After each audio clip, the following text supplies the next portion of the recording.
Welcome back to Kabiga's Reviews. Today we're looking at The Falcon and the Winter Soldier, the limited series brought to you by Marvel Studios and Disney+, directed by Kyrie Skoglund and starring Anthony Mackie, Sebastian Stan, Erin Kellyman, Emily Van Camp, Daniel Bruhl, Wyatt Russell, and Julia Louis-Dreyfus, among others. 6 months after being handed the mantle of Captain America at the end of Avengers Endgame, Sam Wilson teams up with Bucky Barnes to track down the Flag Smashers, an anti-nationalist group comprised of super soldiers that aspire to return the Earth to the way it was prior to the Blip. In a worldwide adventure that tests their abilities and their patience, they encounter some old faces, some welcome and some not so much. This is very much in the same vein as Captain America the Winter Soldier. And I'm not just saying that because it focuses on Bucky Barnes partially, and he is the titular Winter Soldier. What I mean is, this is more of a spy thriller kind of espionage action movie kind of story, as opposed to like the first Avenger or even Civil War, although it does have a lot of elements in common with Captain America Civil War. So we basically pick up about 6 months after the events of Avengers Endgame, where Captain America Steve Rogers handed off the shield and the mantle to Sam Wilson, who reluctantly accepted the shield.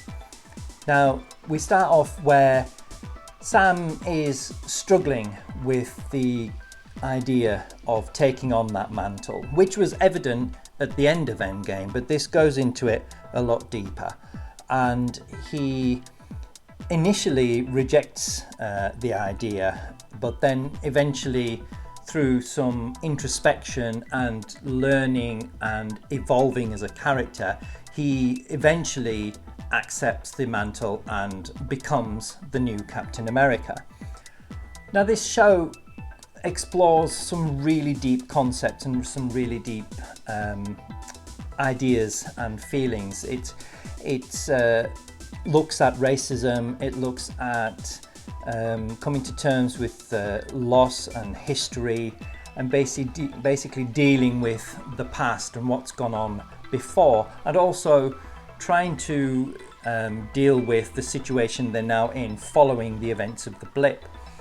We follow the Flag Smashers, who are deemed a terrorist group by the powers that be within the show, and basically their objective is they feel that life was better during the 5 years when half the population was gone.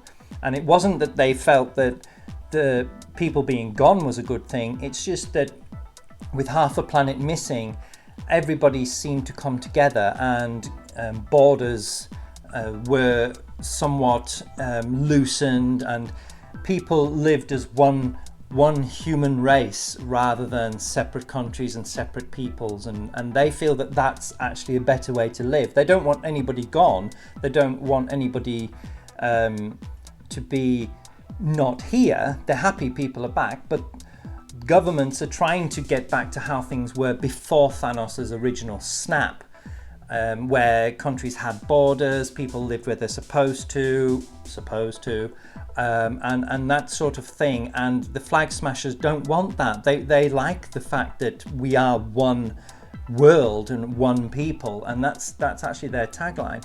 So they're trying to prevent governments resettling people and all that sort of thing. So it's quite contemporary, actually, considering how things are at the moment in our world, in the real world, where you've got people being displaced and people being refugees from places and moving around. And this show does explore those kind of themes. It also explores what it means to be Captain America. He is a symbol, he was embodied initially by Steve Rogers, but he is a symbol of truth and justice, and I don't want to say in the American way, because he was so much more than just that. So Sam has to come to terms with that. He has to try and initially stop the Flag Smashers, and also he is building a relationship and coming to terms with how his new life dynamic is, having himself come back after the blip. Because don't forget, he and Bucky were both dusted by Thanos' snap. So they're both back 5 years later, having lost 5 years of their lives. And Sam's got to try and reintegrate into his own personal life after that. So it's a great examination of the human condition. It's a great examination of how people deal with everyday scenarios. I mean, there's one particular bit where they talk about how Avengers earn their money, and he says, well, we don't. There's just a great deal of goodwill towards Avengers, and it's just real life situations like that where he goes to try and get a bank loan, and because he's not had any income for 5 years, he gets turned down. Well, that seems a mundane thing, but that's real life. That's everyday life that you and I deal with. You know, we deal with paying bills and, you know, doing the dishes and anything else that superheroes don't generally tend to do. So it makes these characters feel much more grounded and much more human and much more relatable as well. So I really rate this program for that. One thing that really disappointed me was the reveal of the Power Broker towards the end. Now the Power Broker is set up as some sort of unseen baddie, that's a puppet master that seems to be pulling the strings. And when the reveal comes towards the end, I was rather disappointed to see who it was. But that's just one thing. It was great to see Zemo again. Daniel Bruhl's Zemo is really he really gets to get his teeth into the character this time. He plays a lot more to it. They also changed some of Zemo's backstory for the Falcon and Winter Soldier. But that's okay, because, you know, it is a story and it's an evolving thing, so we don't mind that so much.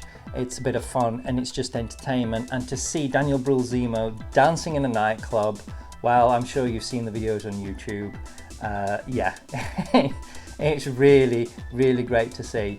So, you know, overall, the Falcon and Winter Soldier deals with heavy issues, deals with somewhat contemporary issues, and it also is a great character study. And these shows that Disney and Marvel are putting out on Disney Plus are a real testament and a real great way for these characters and the stories to evolve. I mean, we've had WandaVision and we've had Falcon and Winter Soldier and we've had Loki as well now, and they've all furthered not only the MCU as a whole, as a story, they're great character studies for the individual characters. I mean, WandaVision explored dealing with grief and loss, and Falcon and Winter Soldier has dealt with very similar themes in dealing with coming to terms with history and finding your place in the world and making peace with the past, you know. So it is I won't say it's too heavy a watch, because it isn't, and it is really entertaining. There's some great visuals, some great action set pieces, particularly with the Dora Milaje, which you will remember from Black Panther. So overall, this is another worthy addition to the fantastically growing Marvel Cinematic Universe. I'm going to score this as 8 out of 10. And I'm going to tell you guys, if you've got Disney Plus and you've not seen the Falcon and Winter Soldier yet, you should watch it. And it's really entertaining and it's great fun. So, final thoughts, 8 out of 10, watch it. Thanks for watching. If you liked what you saw, drop us a like and subscribe to see all future content.